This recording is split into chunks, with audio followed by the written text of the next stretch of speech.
Bismillahirrahmanirrahim. Assalamualaikum warahmatullahi wabarakatuh. Innal hamdalillah nahmaduhu wa nasta'inuhu wa nastaghfiruh wa nastahdihi wa na'udzu billahi min shururi anfusina wa sayyiati a'malina. May yahdihillahu fala mudilla lahu wa may yudlil fala tajida lahu waliyan mursyida. Asyhadu an la ilaha illallah wahdahu la syarika lah wa asyhadu anna Muhammadan abduhu wa rasuluhu alladzi la nabiyya ba'dah. Allahumma shalli wa sallim wa barik ala nabiyyina Muhammadin wa ala alihi wa sahbihi wa man tabi'ahu bi ihsan ila yaumiddin. Amma ba'du. Jamaah masjid Allah yang dimuliakan Allah Subhanahu wa taala, puji dan syukur senantiasa kita panjatkan kepada Allah atas nikmat yang Allah berikan kepada kita semua. Salawat dan salam semoga selalu tercurah kepada Nabi Rasulullah Muhammad sallallahu alaihi wasallam. Jemaah sekalian yang dimuliakan Allah, kita berdoa terlebih dahulu sebelum kita memulai ta'lim. Mudah-mudahan ilmu yang kita dapatkan menjadi ilmu yang bermanfaat, ilmu yang dapat kita amalkan, ilmu yang bisa kita pahami dan kita sampaikan kepada keluarga kita dan orang-orang yang ada di lingkungan kita, serta menjadi syafaat bagi kita yang mulia. Allahumma anfa'na bima 'allamtana wa 'allimna ma yanfa'una wa zidna 'ilman. Allahumma aghnina bil 'ilmi wa zayyinna bil hilmi wa akrimna bit taqwa wa jammilna bil 'afiyah. Rabbana zidna 'ilman warzuqna fahman.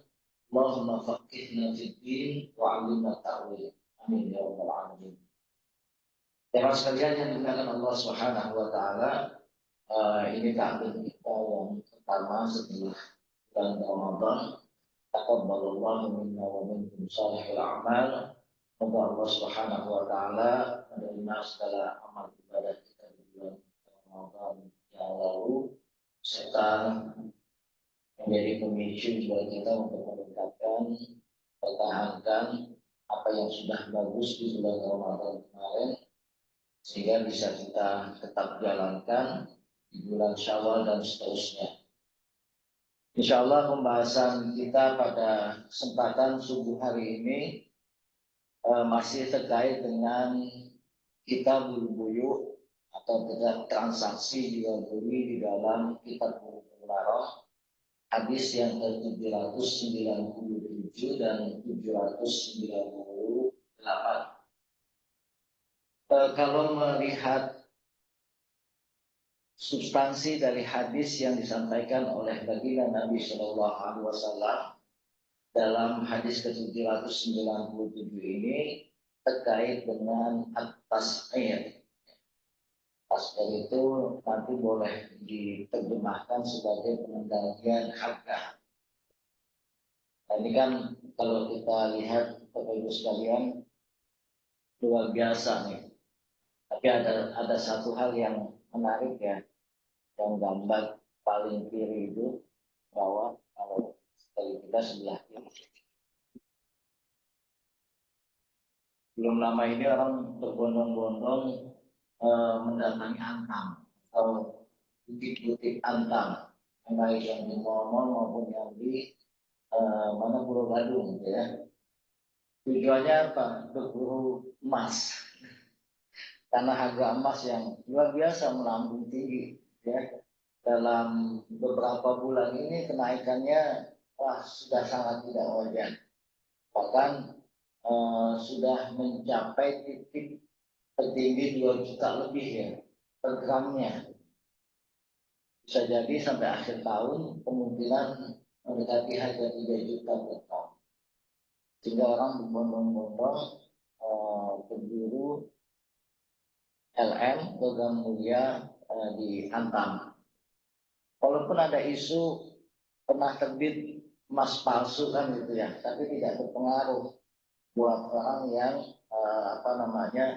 ingin melakukan hedging, lindung nilai terhadap rupiah ya, yang saat ini juga terus merosot terhadap mata uang asing. Kalau kita lihat dengan dolar, dengan ringgit, dolar Singapura juga rupiah semakin melemah. Sudah mendekati 18.000 gitu ya, yang terakhir itu. Tapi emas itu khusus bagi orang yang punya uang. Tapi bagi masyarakat bawah ada hal-hal yang sifatnya massal dibutuhkan dalam kehidupan. Di bagian atas itu antrian BBM ya beberapa waktu yang lalu. Kemudian juga kebijakan yang akhirnya membuat gas LPG yang melon hijau 3 kilo itu juga sulit di pasaran. Bagi kita yang sudah masuk pipanisasi gas alam itu, alhamdulillah nggak perlu nyari gas tabung lagi, karena sudah masuk lewat pipa rumah-rumah kita. Dan harganya lumayan cukup terjangkau dengan pipa gas. Jadi bagi saudara-saudara kita yang mungkin pedagang pasar, ya, bagi pedagang keliling, gas yang sifatnya 3 kiloan ini yang disubsidi oleh pemerintah itu sangat dibutuhkan. Sehingga ketika ada kebijakan yang menyebabkan kepanikan, sebenarnya jatuh korban jiwa. Antriannya juga panjang, bisa jadi sudah antri tapi barangnya nggak ada. Ya, karena membatasi peredaran gas yang 3 kilo ini hanya di distributor resmi. Beras juga demikian, atau yang lain-lainnya gula, seterusnya itu. Nah, ini kalau harga-harga tidak terkendali juga masyarakat daya belinya menjadi tidak mampu untuk membeli, dan ini yang memacu untuk terjadinya inflasi. Ketidakmampuan masyarakat untuk membeli kebutuhannya, dan sehingga terjadi inflasi. Nah, ini juga inflasi yang kemudian menyebabkan nilai rupiah juga semakin melemah. Tapi di sisi lain ada saudara-saudara kita yang memang dia sebagai penjual atau memproduksi atau dalam hal ini saudara-saudara kita sebagai petani. Kasihan juga kadang. Saya pernah waktu pulang kampung tahun berapa itu ya ke tempat di salah satu daerah itu pada saat itu petani tomat, Pak. Ya, petani tomat sedang panen, tapi ternyata harga sekilonya itu cuma dihargai sekilonya 200 rupiah. Itu tomat. Sehingga kecewa, para petani itu kecewa. Ya, yang bentuk kekecewaan ini akhirnya apa? Tomat itu dibuang di tengah jalan, dilindesin mobil itu. Ini yang juga hal yang mubazir kan, walaupun harganya murah ya, jangan begitu-begitu amat gitu ya. Kalau disedekahkan, diinfakkan lebih bagus ketimbang dibuang sehingga menjadi mubazir. Kecewa boleh, tapi membuang sesuatu yang yang bisa dimanfaatkan oleh masyarakat banyak, ini juga tidak boleh, sehingga menyebabkan tindakan tabdzir. Bapak Ibu sekalian yang dimuliakan Allah, lantas bagaimana sebaiknya ketika harga itu melonjak atau harga itu justru jatuh dan tidak terkendali, dua-duanya juga. Kadang ada yang kenaikannya tidak terkendali, kadang ada juga yang penurunannya juga tidak terkendali. Nah, makanya dalam hal ini Rasulullah Shallallahu Alaihi Wasallam dalam hadis yang dicantumkan oleh Ibnu Hajar Al Asqalani di dalam kitab Bulughul Maram, disampaikan dari Anas bin Malik radhiyallahu anhu, qala as-si'ru bil Madinah. Yang qala itu artinya mahal, melambung harganya. Qala as-si'ru. Nah, kejadiannya di mana? Di Madinah, di kota Nabi. Yang kalau kita haji atau umrah pasti mendatanginya. Kejadiannya kapan? Ala ahdi Rasulullah sallallahu alaihi wasallam, pada saat Rasulullah sallallahu alaihi wasallam masih hidup. Ya. Kejadian harga yang melambung tinggi melonjak itu terjadi di Madinah pada saat Rasulullah SAW memimpin masyarakat Madinah.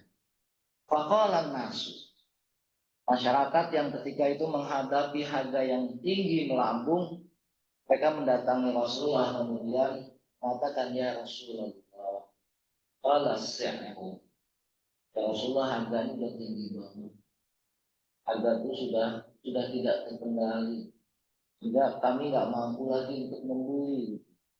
Sa'ir lana. Nah, apa permintaan masyarakat kepada Rasulullah?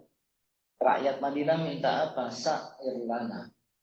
Tolong dong harga itu dikendalikan. Sa'ir lana. Faqala Rasulullah sallallahu alaihi wasallam. Ya. Maka Nabi kemudian mengatakan kepada masyarakat Madinah, Innallaha al-musa'ir.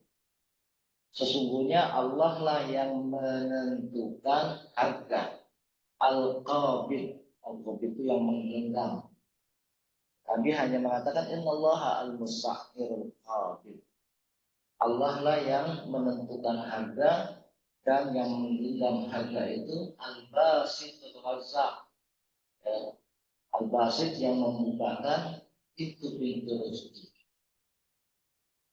Inni la arju an al-qallaha wa laisa ahadun minkum yatlubuni. Ya, kata Nabi, ini la arju, dan sungguh aku benar-benar berharap. Ini ada huruf taukid. Kalau dalam ilmu nahwu, ya, ada dua huruf taukid yang artinya itu menguatkan. Huruf inna dan huruf la itu. La-nya la pendek, bukan la panjang. Kalau la itu artinya tidak, menafikan. Tapi kalau la pendek itu artinya menguatkan. Ini sesungguhnya aku la arju, betul-betul sangat mengharapkan an alqallaha, pada saat bertemu dengan Allah Subhanahu wa taala, wa laisa ahadun minkum yatlubuni bi madlimatin tidak min walama. Sehingga pada saat nanti aku ketemu Allah, nggak ada di antara kalian yang menuntut aku karena kebijakan yang menzolimi. Ya, terkait dengan kebijakan masalah darah atau nyawa, maupun terkait dengan harta. Ya. Jadi Rasul berharap pada saat nanti ketemu Allah, wafat, nggak ada rakyatnya yang menuntut. Karena apa? Karena Rasulullah Shallallahu Alaihi Wasallam membuat kebijakan yang salah. Makanya beliau mengatakan Innallahal musa'irul qadhi. Allah lah yang menentukan harga. Dalam hadis yang lain riwayatnya berbeda, cuman secara konteks substansinya sama, ya. Terjadi pengaduan dari masyarakat kepada Rasulullah Shallallahu Alaihi Wasallam. Ini banyak riwayat hadisnya. Kalau saya akhrij, ya, melihat beberapa kitab hadis, ada kurang lebih sekitar 25 hadis yang menggambarkan tentang pengaduan masyarakat kepada Rasulullah terkait dengan harga-harga yang melonjak di Madinah pada saat itu. Jamaah sekalian yang dimuliakan Allah, dalam hadis ini ada pembahasan tentang tas'ir. Ya, tas'ir itu dari kata sa'ara yas'uru si'ran. Kalau dalam ilmu syarahnya, ilmu tasrifnya, kata tas'ir itu diambil dari kata sa'ara, harga. Yas'uru si'ran. Beda artinya kalau di atas sin itu dikasih titik 3, sya'ara, syu'ur. Ya, kalau pakai shin besar itu artinya perasaan. Ya. La yash'urun, mereka nggak punya perasaan. Tapi kalau kita bacanya pakai sin kecil, la yash'urun, mereka nggak punya nilai, nggak punya harga. Ya, beda arti kalau kita salah membaca. Ini penting. Membaca sesuai makhraj dalam bahasa Arab ini sangat penting. Di sa'ara yasmuru syi'ron itu artinya harga. Atas itu artinya menetapkan atau mengendalikan harga. Price fixing ya, kalau dalam bahasa ekonomi. Price fixing, pengendalian harga. Nah, kemudian yang selanjutnya, kenapa ada penetapan atau pengendalian harga? Kalau kita lihat tadi kan apa namanya, penetapan harga ini bisa saja dilakukan karena ada kondisi tertentu. Kalau kita lihat tadi apa? Ada harga yang terlalu tinggi sehingga memberatkan konsumen. Semuanya naik. Harga beras naik, harga cabai naik. Kalau harga cabai naik yang paling tinggi karung padang ya. Kalau makan padang itu paling bingung kalau cabai naik. Ini harga terlalu tinggi juga memberatkan konsumen. Kemudian juga kalau harga terlalu rendah, ini merugikan produsen atau pedagang. Ini dalam kehidupan kan terjadi semuanya ya. Ini tugasnya siapa yang dapat mengendalikan atau melakukan intervensi pasar ini. Nah, kedua kondisi tersebut memang tidak ideal sehingga diperlukan adanya intervensi pengendalian harga pasar. Saya ingat dulu kalau zamannya Pak Harto dulu yang sering mengumumkan harga siapa? Pak Harmoko ya.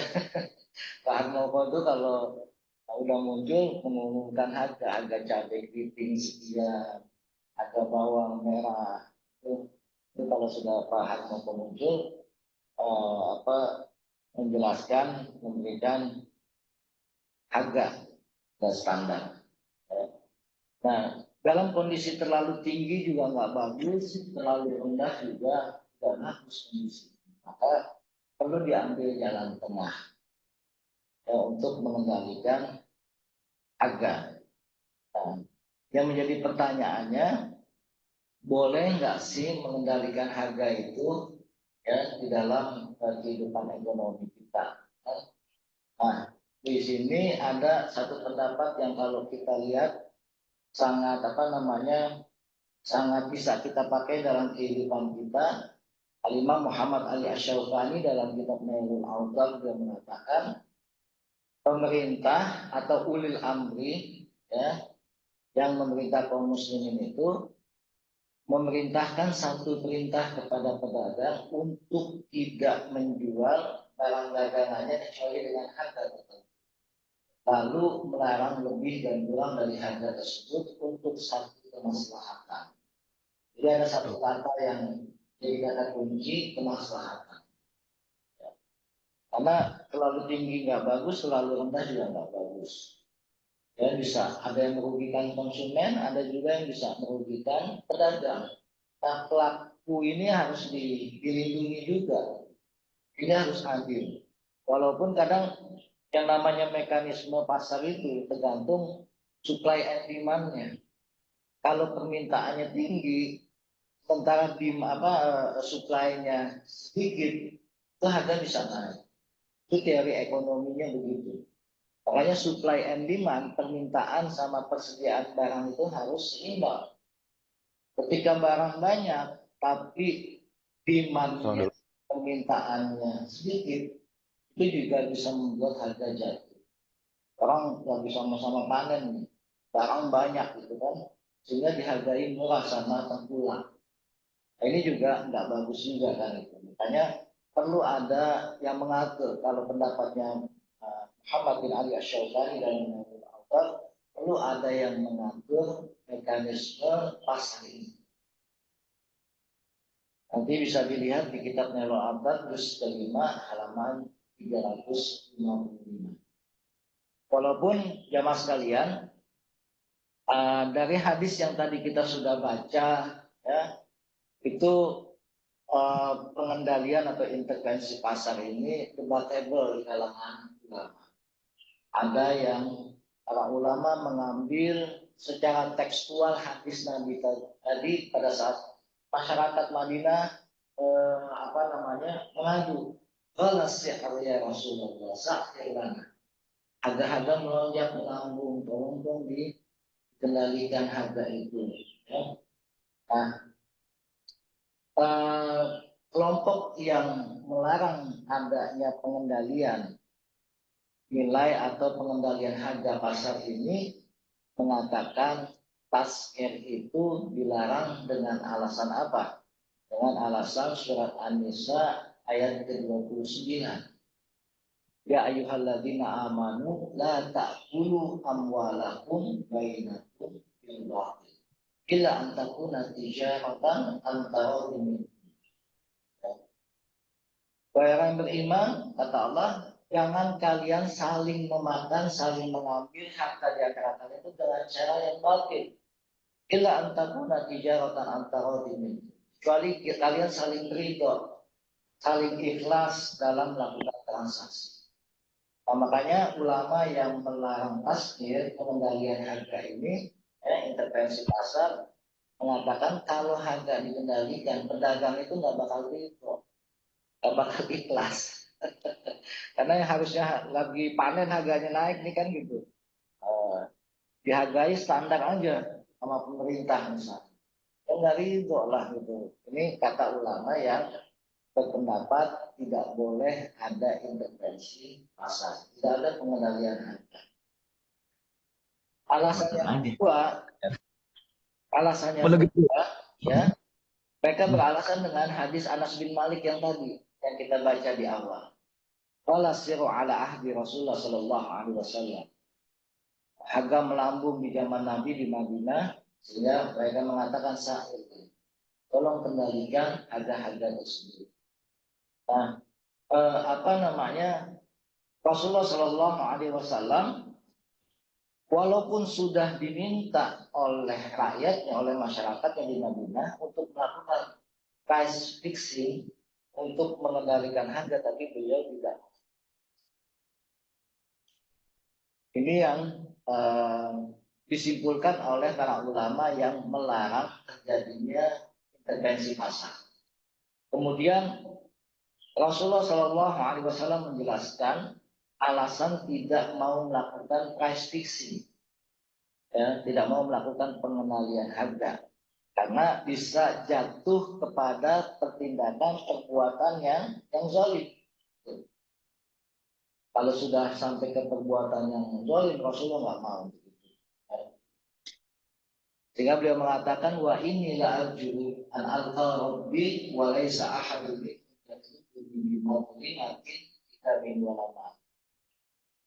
Rasul nggak mau itu. Makanya beliau tidak melakukan pengendalian harga saat Madinah sedang bergejolak. Nah, dua alasan ini kemudian dipakai oleh para ulama yang melarang terjadinya intervensi pasar terhadap harga-harga. Sedangkan kelompok yang kedua, kelompok yang membolehkan terjadinya tas'ir, adanya intervensi pasar atau pengendalian harga. Dalilnya apa? Sama-sama ayat itu yang dipakai sebagai sebagai landasan. Ya ayyuhalladzina amanu la ta'kulu amwalakum bainakum bil batil. Nah, ini kalau menurut ulama yang membolehkan pengendalian harga, ya, pedagang yang syar'i itu tidak boleh ada unsur perampasan hak dan pemanfaatan kebutuhan orang. Makanya ulama yang kedua ini membolehkan adanya pengendalian pasar. Kemudian juga dalil dari hadis man a'taqa syirkan lahu fi 'abdin fakana lahu malun yablugu samanal 'abdi mal 'abdu 'alaihi qimata 'adlin fa'ata syuraka. Ini terkait dengan kepemilikan hamba sahaya secara bersama. Jadi kalau ada kepemilikan barang yang dimiliki oleh beberapa pihak, maka ini harus disepakati harganya. Ya, kalau kita punya aset yang dimiliki secara bersama-sama, ketika salah satunya mau menjual, mau melepas sahamnya, maka harus ada harga yang disepakati oleh para pihak. Ya. Maka dengan landasan hadis ini mengatakan menentukan standarisasi harga itu dibolehkan. Ya. Nah, kemudian untuk menjawab kelompok yang pertama yang melarang adanya tasnir, mereka mengatakan hadis yang disampaikan oleh Rasulullah ketika terjadi eh, lonjakan harga di Madinah, ya, eh, ini adalah dalam hal kondisi normal, ya, terhadap pengendalian harga ini. Jadi kemudian juga alasan yang lain, Sayyidina Umar itu ketika menjadi khalifah memimpin kaum muslimin, itu juga pernah terjadi lonjakan harga. Ya, masyarakat datang kepada Sayyidina Umar, wahai Amirul Mukminin, itu harga daging lagi mahal banget, ya, lagi mahal banget. Maka Sayyidina Umar mengatakan fa'arfisu, maka murahkanlah, kata Umar. Berarti beliau sudah melakukan intervensi pasar ketika mengatakan tolong murahin harganya. Kalau nggak dimurahin kita boikot aja barangnya. Pemakan tegas ya. Nah, apakah ada hal yang bertolak belakang apa yang disampaikan oleh Rasulullah dan juga dilakukan oleh Sayyidina Umar?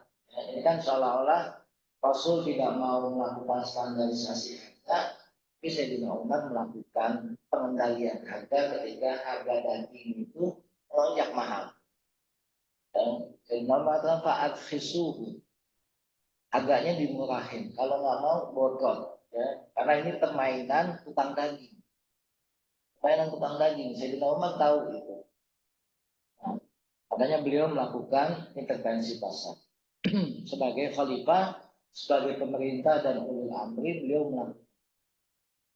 Nah, atas apa yang dilakukan oleh Sayyidina Umar, maka para ulama berkesimpulan boleh melakukan standarisasi harga selama dibutuhkan. Ya. Jadi tidak murni melepas melepas harga itu kepada market, kepada pasar, boleh dikendalikan. Ya. Apalagi kalau yang hal ini menjadi tugas dan wewenang pemerintah, misalnya pengendalian harga BBM. Dan apalagi menjadi wewenang pemerintah harga satuan listrik kan gitu. PAM, PDAM, ya, ini juga pelakunya hanya pelaku tunggal, pemerintah. Nah, ini hal-hal yang dilakukan oleh pemerintah seharusnya sudah bisa dikendalikan juga oleh pemerintah, ya, dalam hal itu. Nah, jamaah sekalian yang dimuliakan Allah, ya, eh, dalam hal para sahabat melakukan transaksi, kita bisa melihat eh, harga itu pernah dibebaskan, bahkan tidak dipatok. Ini pernah Urwah mendapatkan uang dari Nabi Shallallahu Alaihi Wasallam sebesar 1 dinar. 1 dinar itu ukurannya 4,25 gram. 1 dinar itu kan uang emas. Kalau dirham itu uang perak. Dan 1 keping uang dinar itu kalau digramkan sebesar 4,25. Kalau 4,25 harga emas hari ini 2 juta, itu berapa? 8 juta ya? Hampir 10 juta ya. Dapat 1 kambing.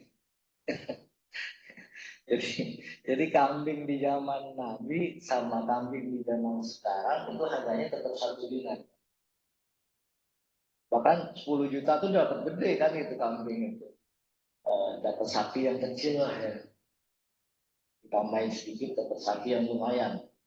18 juta itu dapat sapi yang 300-350 kilo. Nah, Allah pada saat itu dikasih oleh Rasulullah SAW 1 dinar. Nah, digunakan tuh untuk beli kambing. Ternyata uang 1 dinar itu anak Urwah ini jago bisnisnya. Dia bisa dengan 1 dinar dia bisa beli 2 kambing. Nah, dengan 2 kambing itu akhirnya ketika di jalanan dia ketemu sama orang. Kambingnya mau dijual nggak? Akhirnya dijual yang satu dengan harga 1 dinar juga. Jadi dia pulang bawa 1 kambing dan juga plus uang 1. Nah, ketika sampai ke Rasulullah, beliau sampaikan tuh, kok bisa gitu? Kok bisa uangnya masih utuh dan bisa dapat kambing? Maka Urwah menjelaskan Rasul tidak melarang karena ini termasuk kemahiran di dalam melakukan transaksi jual beli. Kalau kita bisa nawar, bisa jadi harganya lebih murah kan? Harga itu dilepas pada mekanisme pasar.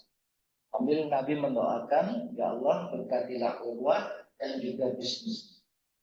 Allahumma barik li Urwah wa tijarati. Kemudian sahabat yang lain Zubair bin Awam.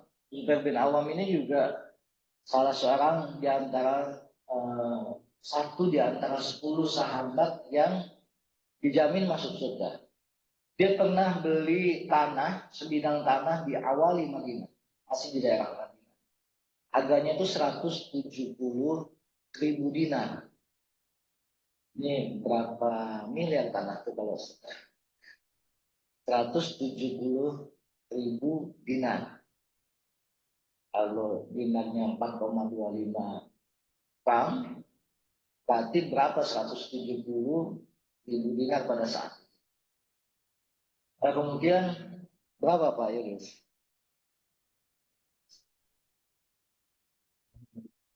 Nolnya berapa tuh?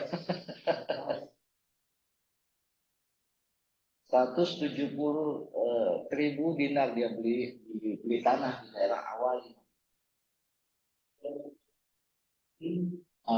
Berarti luas kan tanah itu. Kemudian dia berhasil menjual tanah itu setelah sekian waktu, itu harganya berlipat menjadi 1,6 juta dinar. Artinya 9 kali lipat dari harga beli. Ini dijelaskan dalam Sahih Bukhari hadis 3120. Jadi kemahiran dia dalam mencari buyer, menjadi penjual pembeli untuk menjual sebidang tanah di awal Madinah. Luar biasa kan itu. Dan Rasulullah tidak melarang menjual tanah itu hingga berkali-kali. Tapi di sisi yang lain, Abdurrahman bin Auf, yang orang paling kaya di Mekah pada saat itu juga ini beda sendiri. Beliau itu menjual onta dengan harga aslinya, nggak ngambil keuntungan sama sekali dari penjualan onta. Lantas dia ngambil untungnya dari mana? Dari penjualan talinya. Ya. Jadi onta yang diikat dengan tali kekangnya itu dijual tali kekang ontanya itu dirham oleh Abdurrahman. Jadi dia ngambil keuntungan bukan dari jualan ontanya, tapi dari tali ikatnya. Nah kalau 1.000 onta dia jual 1.000 tali dengan 1 dirham, kita dapat 1.000 dirham. Ya Abdurrahman bin Auf. Dia jual murah itu. Yang penting volume kalau Abdurrahman bin Auf. Jadi ada volume bukan harga. Orang kan ada yang berprinsip gitu. Selama volumenya banyak, penjualannya juga cepat, gitu kan, maka peredaran uangnya juga akan bagus.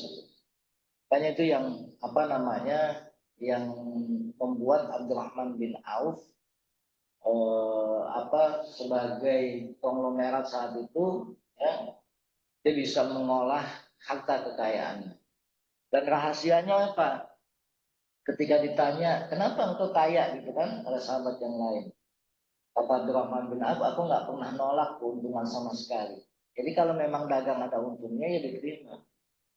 Kemudian nggak ada orang yang memesan pesanan, terutama pesanan hewan, binatang, dilambatkan penjualannya. Jadi cepat transaksinya, volumenya juga cepat berjalan. Kemudian ini bedanya Abdurrahman bin Auf. Saya tidak pernah menjual dengan sistem kredit. Jadi kalau dia jual beli ya kontan, cash and carry gitu. Itu yang membawa keberkahan dari transaksinya Abdurrahman bin Auf. Jamaah sekalian yang dimuliakan Allah, mekanisme penetapan harga. Jadi kalau harga tidak terkendali, maka pemerintah boleh menetapkan batas harga tertinggi yang tidak boleh dilampaui oleh pedagang atau oleh produsen. Jadi ini ya batas maksimalnya sudah dipatok. Silakan mau jual berapapun asal tidak melebihi harga tertinggi pasarannya. Nah, langkah ini diperlukan untuk mengendalikan kenaikan harga pasar agar jangan sampai tidak terkontrol. Ini juga tujuannya apa? Untuk melindungi masyarakat sebagai pembeli. Yang kedua, kalau terkait dengan petani ya, atau pekebun, itu kan kadang kita kasihan ketika panen karet, harganya jatuh. Ketika panen sawit, harganya juga cross luar biasa. Makanya perlu juga ditentukan harga minimum, menetapkan harga terendah. Harga minimumnya berapa? Ini juga untuk melindungi para penjual, sehingga tidak dipermainkan harganya oleh penjual,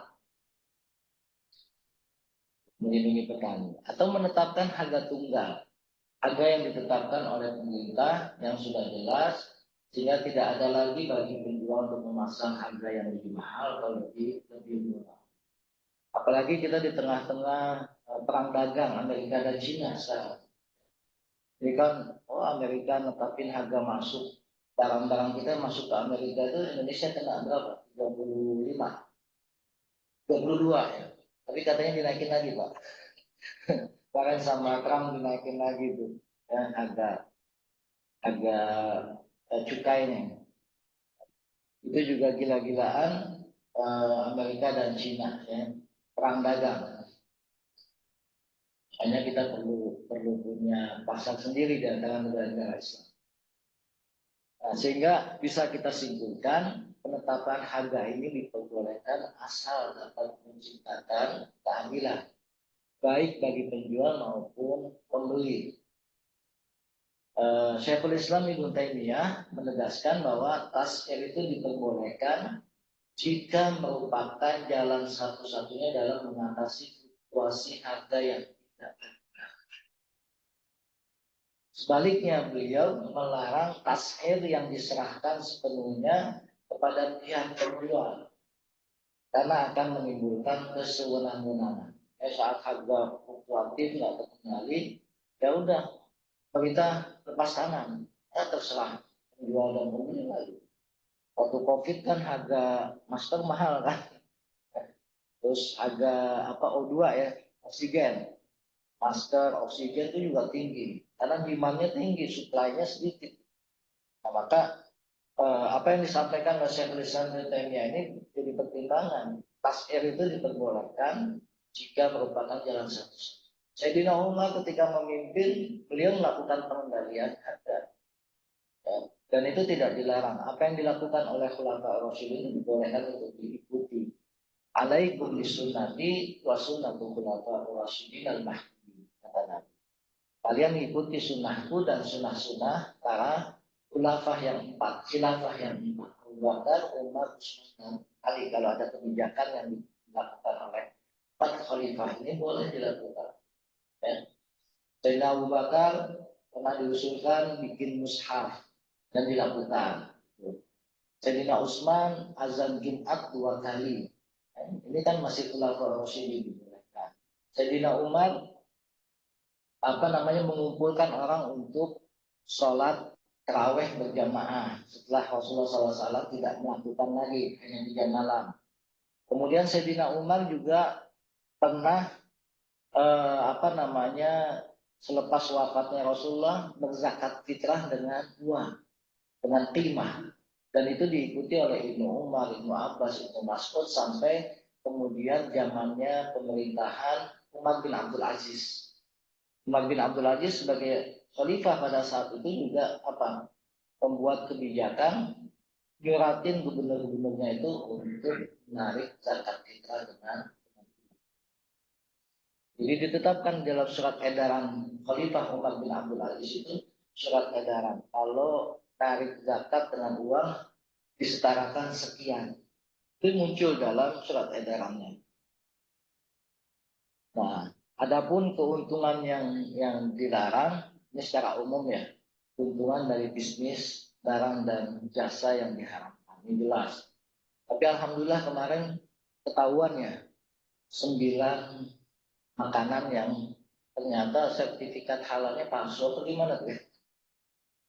Alhamdulillah BJBPH itu mengumumkan ternyata ada 9 jenis makanan ya, terutama ini makanan buat anak-anak ya, buat anak-anak, permen marshmallow ya, yang bentuknya apa itu disampaikan juga oleh BJBPH itu Badan Penjamin Produk Halal ya, oleh BPH kemarin ternyata ada hal-hal yang apa dilanggar. Nah, mestinya bagi produsen yang melakukan hal ini mestinya hukumannya berat karena kaitannya dengan halal haram. Bahannya ada kandungan unsur yang diharamkan.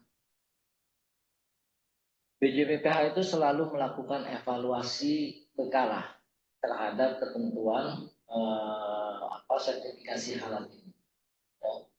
Bisa jadi ketika mereka mengganti bahan untuk produksinya, nah itu bisa ketahuan karena ada evaluasi secara berkala. Pernah Pak, apa namanya, roti masih ada nggak Brentok gitu? Brentok ya, udah nggak ada ya. Jadi nama dulu itu di main kitchennya, di dapur pusatnya, bahan-bahannya sudah disertifikasi, tapi di outletnya, nah nggak semua outlet itu mau disertifikasi, sehingga tidak standar. Yang disertifikasi yang mana? Bahan-bahannya di main kitchennya. Itu tepungnya apa semua sudah tersertifikasi. Nah, ternyata ada ditemukan dulu di Bangkok itu ternyata alat yang dipakai untuk memproduksi rotinya, alat itu apa? Koas. Ya, koasnya ternyata ketika dilakukan sidak itu dari bulu babi. Bahan-bahannya di main kitchennya halal, tapi ketika pelaksanaan di lapangan ada alat yang digunakan untuk memproduksi, ternyata bahannya dari bulu babi. Nah, ini ketahuan. Makanya alhamdulillah dengan adanya undang-undang jaminan halal ya, itu paling tidak melindungi kita kaum muslimin dalam eh, mengkonsumsi sesuatu.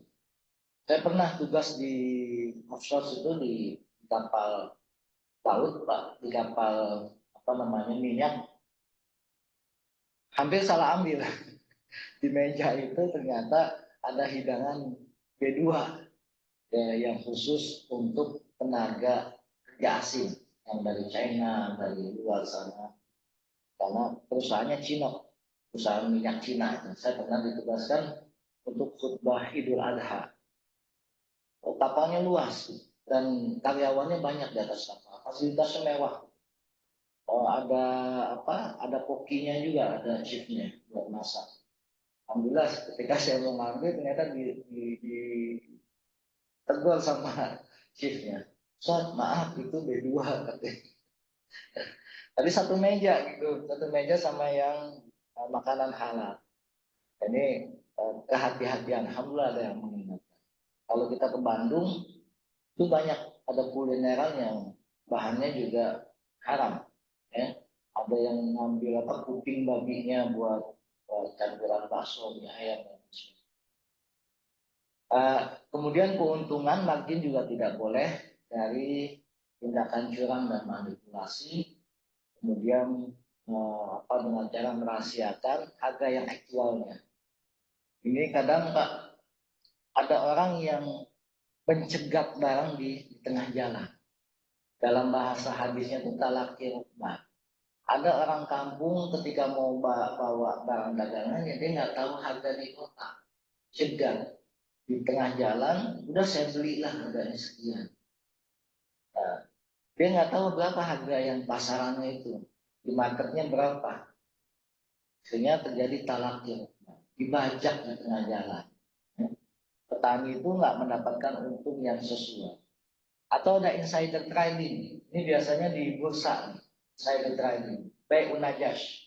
Ya, cara menaikkan penawaran harga dengan permainan dalam dalil. Jadi harganya itu dikendalikan, atau kalau kita lebih kenalnya ada goreng-goreng saham.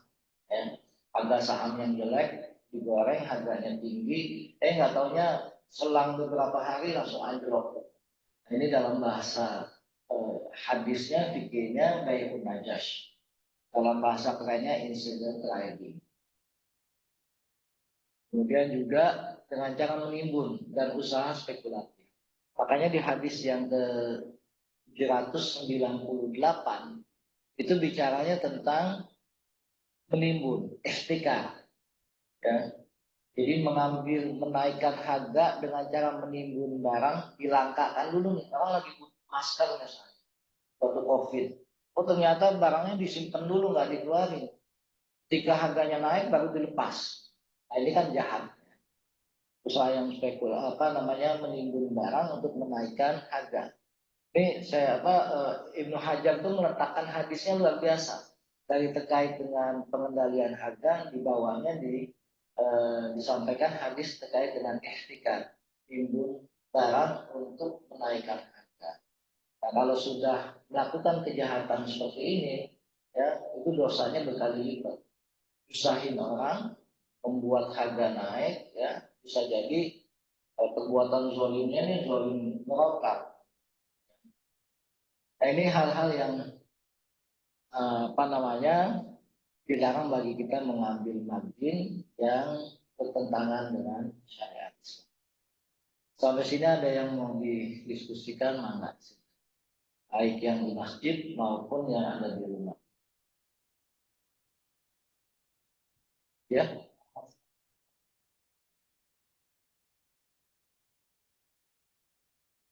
atau mau lewat kolom chat juga boleh. Enggak, silakan.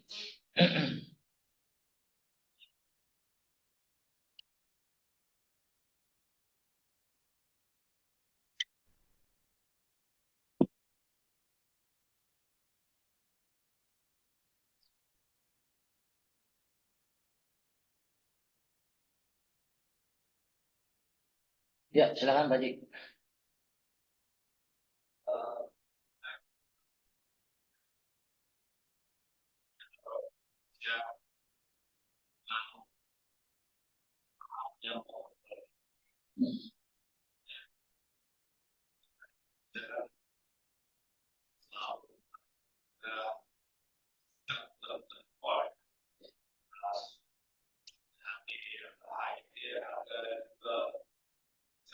Yang tertinggi.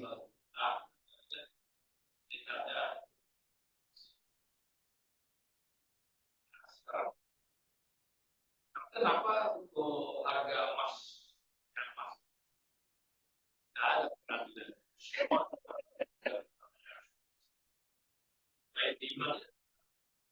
Dilepas lah ya.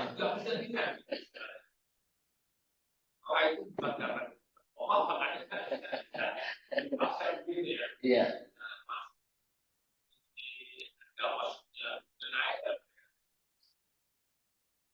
Oke, ya. Oke, memang betul kalau kita lihat Indonesia itu penganut paham pengendalian harga. Ya, ada intervensi pasar. Bahkan kalau di lembaga keuangan itu bisa jadi Bank Indonesia juga melakukan intervensi pasar untuk mengendalikan kurs rupiah.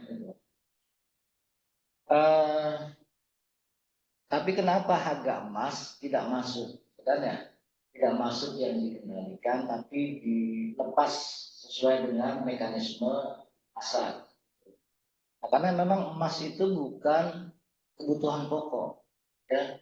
Karena bukan kebutuhan pokok seperti beras, yang makanan lainnya dibutuhkan masyarakat, termasuk gas, BBM itu kan kebutuhan pokok masyarakat. Kalau itu nggak ada, nggak jalan bisnisnya, nggak jalan usahanya, nggak jalan dagangnya. Tapi kalau orang nggak punya emas, itu masih bisa hidup. Makanya hal-hal yang sifatnya bukan kebutuhan pokok itu tidak dikendalikan oleh pemerintah. BBM pun ada yang disubsidi, ada yang tidak disubsidi kan. Nah, yang disubsidi itu untuk mengendalikan harga.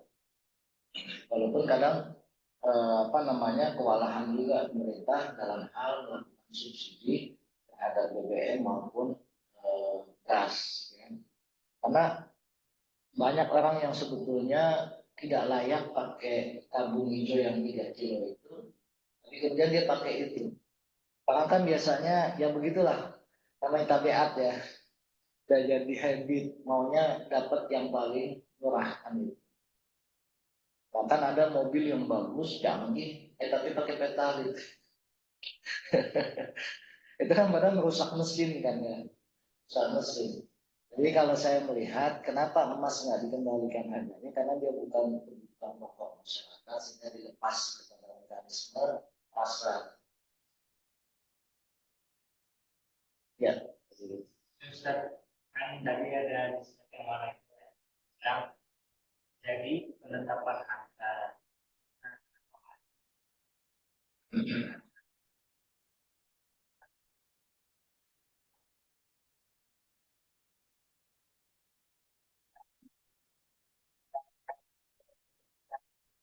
yang kan bahan pokok ya kalau itu segala macam kan harganya dari jumlah dari 14 berapa naik 14.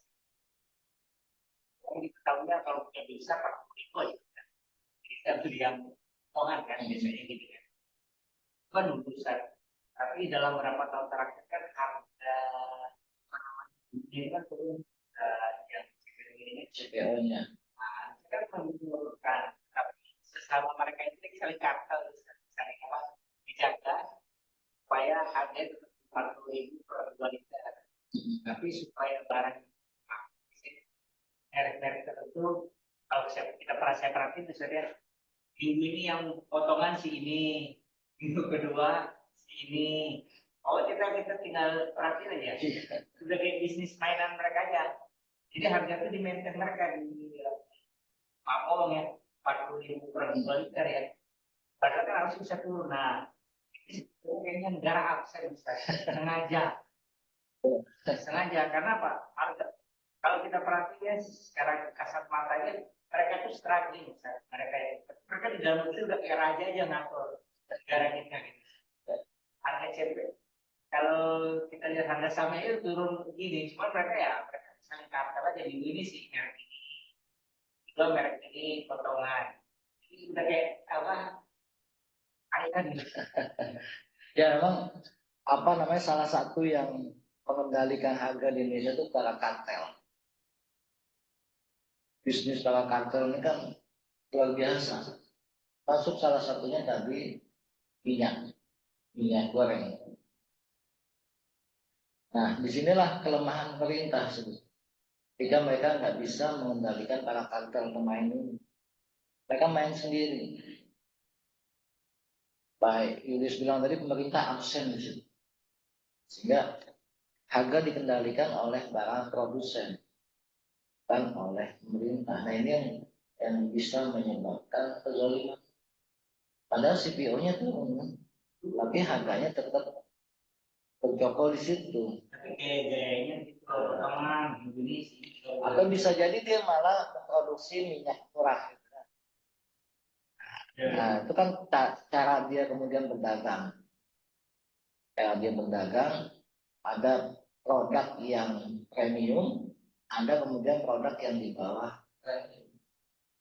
Bisa jadi seperti itu. Tapi memang dibutuhkan kekuatan pemerintah untuk melakukan intervensi pasar.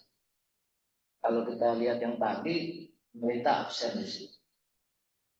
Padahal ini kebutuhan masyarakat banyak. Apalagi ibu-ibu kan nggak bisa masak kalau tanpa minyak. Tukang gorengan juga sama.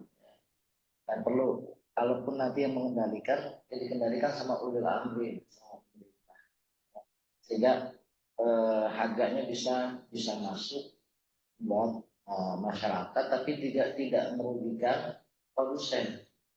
Di produsen dan konsumen harus tetap diperhatikan, dan pemerintah yang melakukan timbangan aspek negatif positifnya itu pemerintah yang melakukan. Dan kedua belah pihak, produsen dan konsumen, tidak dirugikan. Allah a'lam. Karena yang begitu bukan yang itu dua ini produsen sama konsumen, yang tengah yang benar-benar yang untung. Ya sama kayak makan makan gizi gratis itu kan pelaksananya banyak yang nggak dibayar, tapi uang diterima sama yang tengah. Gimana Pak Ji? Itu yang pemerintah kan ada yang mau buat operasi merah putih ya. Merah putih itu yang utamanya adalah melindungi. Iya. Bagaimana yang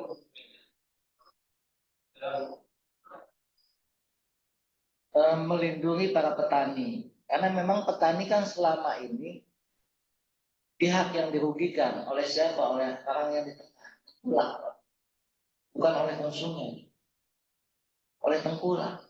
Harga mereka itu dimainkan sama calo-calo yang di tengah ini. Tapi kalau kita sudah ke market melihat harga tomat luar biasa, harga cabai. Tapi tengkulak-tengkulak ini ketika ngambil dari petani, harganya dijatuh. Saya pernah kunjungan ke Ciwidey, Pak. Di Ciwidey itu ada pesantren, pesantren pertanian. Dia juga punya koperasi. Nah, alhamdulillah dari kelompok-kelompok tani yang ada di perkebunan di Ciwidey itu, koperasi yang dikelola sama pesantren itu paling bagus masang harga di jadi di situ ada 4 tengkulak besar di Ciwidey itu. Kelimanya itu koperasi pesantren. Nah, pesantren ini paling bagus pasang harga di antara 4 tengkulak. Dan alhamdulillah sekarang kelompok-kelompok tani yang ada di Ciwidey itu memasok ke koperasi pesantren. Jadi mainin harga itu sudah tengkulak kalau di tengah di pertanian. Ya. Ini juga perlu diatur. Kalau pemerintah mau ada koperasi merah putih itu bagus, gitu kan? Bagaimana bisa memberikan harga yang standar buat petani. Kan kemarin petani apa yang protes sama Presiden Prabowo. Janjinya kan mau melindungi harga ketika panen. Ternyata ketika panen jatuh. Ini perlu diatur mekanismenya sehingga petani tidak termasuk yang terus dizolimi. Setiap panen pasti harganya anjlok. Setiap panen harganya jatuh. Padahal ongkos produksinya itu luar biasa mahalnya. Belum pupuknya, belum tenaganya, belum tawakalnya Pak. Petani itu paling tawakal setelah ikhtiar. Dia dijagain tuh sebelum panen dari hama dan lain sebagainya. Banjir, gagal panen. Dan makanya petani itu ikhtiarnya luar biasa, tawakalnya tinggi. Makanya ketika panen, pemerintah harus melindungi harga di petani. Allah a'lam.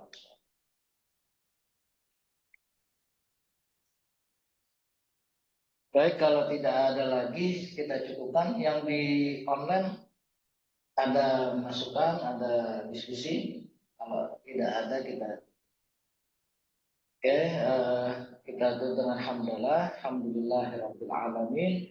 Subhanakallahumma wa bihamdik asyhadu an la ilaha illa anta astaghfiruka wa atubu ilaik. Wal 'asri innal insana lafi khusr alladzina amanu wa 'amilus solihati wa tawassaw bil haqqi wa tawassaw bis sabri wal 'afwi minkum. Assalamualaikum warahmatullahi wabarakatuh.